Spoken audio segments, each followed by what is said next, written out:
Hi guys, welcome back to my channel. Thank you for watching. Today my video is about that may not be your soulmate. Let's get right into it. So, that may not be your soulmate. So you may meet somebody and you like the way they look, right? They may have money and they may take you places that you want to go. Or that person may listen to your problems and give you great advice and feedback, and that kind of made you really like them a lot. And like other things about them may you know what I'm saying, wow you. They buy you nice gifts, they're good in bed, things like that can make you like that person. But sometimes a person comes into your life for a lesson or a blessing. There's only two reasons a person comes into your life. Now, a blessing can be, of course, your soulmate, a person that brings joy to your life and have changed your life drastically, even if they're not your soulmate. And then there's some that come in your life that's a lesson. You're going to learn something from this person, whether it's good or bad. You're going to learn things about this person and life. Some people teach you more about life, things that you did not know before you met that person. So there's only the two reasons why a person would literally either be a lesson or a blessing. So you may literally like everything about them, and it's certain things you don't like. So down the line, you're noticing that, man, in the beginning, everything is always good in the beginning of a relationship. Everything is perfect when you first meet a person. They laugh, they make you smile with your heart. You know, everything is good in the bedroom. You guys are really into each other. You're telling all your friends about this person. But let it be 6 months to a year. Now you don't like this person. This person ain't making you smile no more. When you see them, you don't light up anymore. So that is why I say that may not even be your soulmate. So a soulmate would be a person that you see, right? You're out and about. You guys wind up at the same place at the same time, doing the same things. Boom. You guys aren't even really interested in each other. The person that you meet may not be what you want physically. You may meet somebody who's not physically attractive, and you may meet somebody who's not on the same level as you financially. Then you may meet somebody who is on the same level as you, but they're not that attractive. Then you may meet somebody that, you know, the bedroom action ain't hitting on nothing, but everything else about them is great. Like, okay, there's always a pro and a con to everything. So it may be an attractive guy or a woman, but the sex game is trash. But that still may be your soulmate. Or that person don't have the money that you have, but everything else falls into place. Attractiveness, bedroom action, they listen to you, they talk to you, they give you all the attention that you need. They love you because your heart knows exactly what he wants. When you see your soulmate, you're not going to actually know off the rip that that's your soulmate. But once you get to know them and time progresses, you're like, oh my God, you know what I'm saying? I can't see myself without this person. A soulmate is a person that when you wake up in the morning, you're thinking about them. Before you go to sleep, they're on your mind. You're thinking about them. Throughout the day, you're thinking about them. You can't stop thinking about a person that is your soulmate. Like, you literally live and breathe them. And so also, like when you're talking to your friends, you wind up talking about this person almost every single time you're speaking to this person, like your friend or somebody or your family, and this person comes up. You're like, man, I keep talking about this dude or this woman. I can't keep her or him off my mind. Like, and so you literally can't stop talking about them. You literally thinking about them every day. You want to talk to them. You want to see them. And then when you guys get together, your heart smiles. That you smile from the inside out, not from the outside in, but you literally smile with your heart when you see that person. You instantly get excited. You know what I'm saying? You instantly get happy. If you're having a bad day and you call that person lightens up your day. It make you feel at ease. And when you're around them, they make you feel safe and secure. See, when you are, you know, when you're meeting your soulmate, in the beginning it may not seem like that's something that you kind of like wanted, but you can wind up falling in love with a person that may not look like you want them to look on the outside, but the inside is what matters, your soul, your heart, because our souls is what lead our bodies. We don't lead our bodies is just flesh. Our souls, our spirits is what lead our bodies. And then your spirit also lets you know if another spirit is clinging with you. Like if you guys have what they call it, electric energy. When you meet each other, it's electrical, it's beautiful, you know, it's fireworks there. You know, that's what they mean when they say fireworks. When you feel fireworks and butterflies inside, if you can't imagine cheating on that person, if cheating never crossed your mind, like I could never hurt this person, if you can literally stop cheating on a person, or I'm sorry, not stop, if you can literally not ever think about cheating or cheat on a person that you're talking to, that may damn well be your soulmate. Not saying everybody cheat, but some people think it before it happens. So if you don't think about it, if you can't imagine cheating on a person or actually cheating on them, that could be your soulmate. Also, it could be like signs from God. So you do have an inner voice, right? Your inner voice is God sometimes talking to you, talking through you. Your inner voice is him talking through you. So if something inside telling you this dude is right for me, this woman is right for me, something just feels like the stars are aligning. Something is literally making me feel like I can't live without that person. I can't wake up without that person. Either they're next to me or they on the phone. They over the phone. They're over there. Either way it go, I can't wake up not being in that person's life. I can't imagine losing that person. That is the feeling you're going to feel when you find your soulmate. Some people may not even be your soulmate for real. You may meet a girl, right? Or a guy. You may meet a person. And you literally like this person so much, but they don't like you as much as you like them. Guess what? They're not your soulmate. That is why I say soulmates literally are meant for each other. Soulmate. The mate of your soul. Not the flesh of what you like, but your actual soul knows what it wants and needs. And opposites always attract. But you can also find someone who's on the same level of compatibility as you. But you know how they have like a fun, spark, outgoing person, and then they have a boring, reserved person, and they come together and they both just collide. It's beautiful. I mean, not collide, but they both just smash into each other. It's beautiful. So you have to realize that it may not always be what you exactly wanted in the beginning, but it's definitely, you know, what you need, what your soul needs.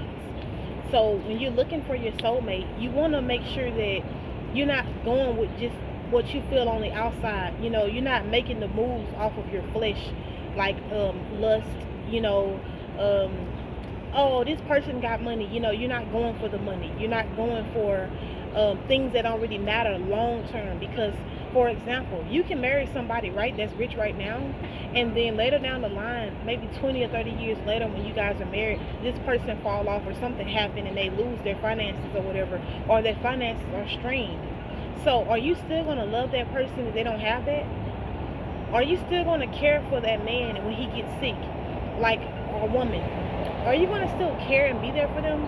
Because people do fall sick. Things happen. This is life. You know, nothing is automatically just set. Everything is like every day you wake up, you never know what's going to happen type of life. So you have to accept the good and the bad when you're in love. But see, a person that's your soulmate, you're automatically gonna be there for them when they get sick. When things fall apart financially for them, you're automatically going to be there for them and help them through it. And then, like if they lose their parent or somebody close to them, a son, a brother, an uncle, whatever, you're going to be there to console them. You're going to be there to help them grieve. You're not going to say, look, I can't deal with this. You too stressed out. You going crazy. You pulling your hair out. You out here acting crazy. You know what I'm saying? You're not going to be judging them and mistreating them while they're going through a hard time in their life. A lot of people leave when times get hard. Literally, when you lose everything, some people just leave. They wait a month or two and they're gone, and you knew they was going to leave because you felt it. A soulmate is there to stay. We try to force relationships on people, and actually that person is not even your soulmate for real. That's not the person that you're supposed to end up with. And we forget that, yeah, we love them a lot. We really want to be with them. But a soulmate, you don't have to beg them to stay. You don't have to beg them to call you and spend time with you. You don't have to beg them to hang out. You don't have to beg them to be there for you in the time of need. They're going to automatically know what the hell to do. So your soulmate is literally linked in with you spiritually. It's a spiritual thing. When people move off how they feel spiritually, that's when you start really winning in life. Let your spirit guide you. Let God guide you and lead you. And then after God, then let your spirit guide you. Because at the end of the day, if you're moving off of everything, it's the world is the flesh is like worldly stuff. Everything you see on the outside can be beautiful, just like a house can be beautiful on the outside. But when you open the door, there's roaches, there's rats, there's clothes everywhere, there's no dishes washed, there's no furniture. Outside is always just, you just never know. But you have to go off personality and their spirit. That's what's going to get you to find your soulmate. Everybody that you meet is not going to be meant for you because they're not your soulmate. There's only probably one person that's your soulmate. And you thinking, okay, this could be my soulmate. Oh, this could be my soulmate. Oh, I think I lost this guy. He's the one that got away. Some of those people got away because God removed them out of your life. So when God removes somebody and he closed that door, don't go back knocking on that door trying to reopen that door and rekindle things. Some things are better left alone. And when you realize that and stop hanging on to people that's not meant for you. Like, for example, you like a guy really, really bad. So you like him a lot. You're really into him. And you're more into him than he's into you. And it shows. It shows that you're more into him than he's into you. So you're like, man, I like this guy a lot. You know what I'm saying? And I hope that he would eventually like me too. Like, you can't hope and pray and all those things. You can pray, but it may not work if that's not your soulmate. So your soulmate, he knows exactly, he knows how to treat you, how to love you, respect you, be there for you, comfort you, and protect you. At the end of the day, that's woman or man. It does not matter. A person that's your soulmate and meant to be with you is definitely gonna fall into place. You're not gonna have to try really hard for a soulmate. If that person is your soulmate, you're not gonna have to try really hard. It's gonna be easy. Just like love. Love is not supposed to be hard. It's supposed to be easy. It's supposed to just flow. You know how you have a baby, right? And the baby comes out and everything is just, oh my God, I love this baby so much. I'm obsessed with this baby. And like you're like literally obsessed with your kid. He's so cute and cuddly and they love you so much and they give you hugs and kisses and it just soak up all that love you give it. And you hold it and it's looking at you like, I love you so much, mommy. Or I love you so much, mom.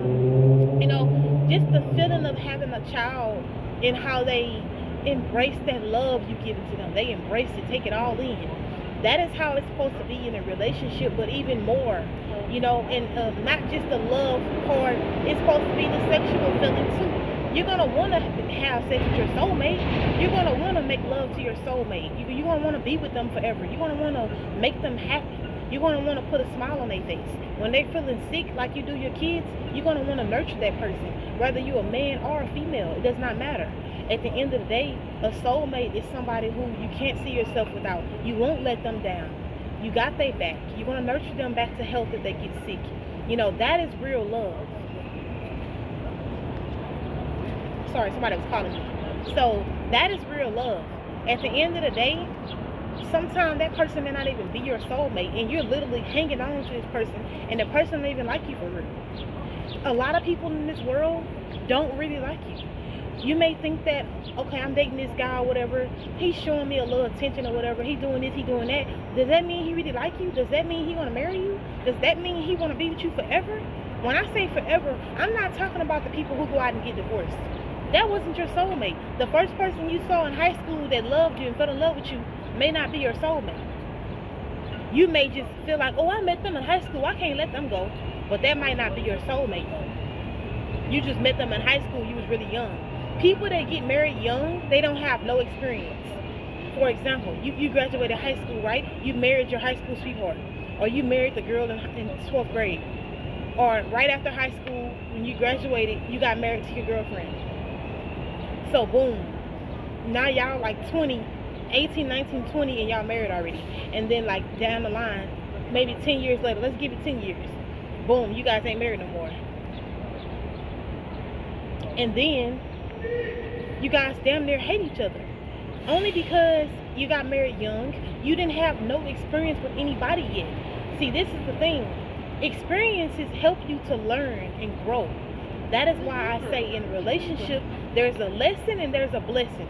Sometimes you can learn a lesson from a person and then you move on. Now you know what you want. Okay, this guy, he did this, this, and this. Now I know I can't deal with nobody like that because I don't want that.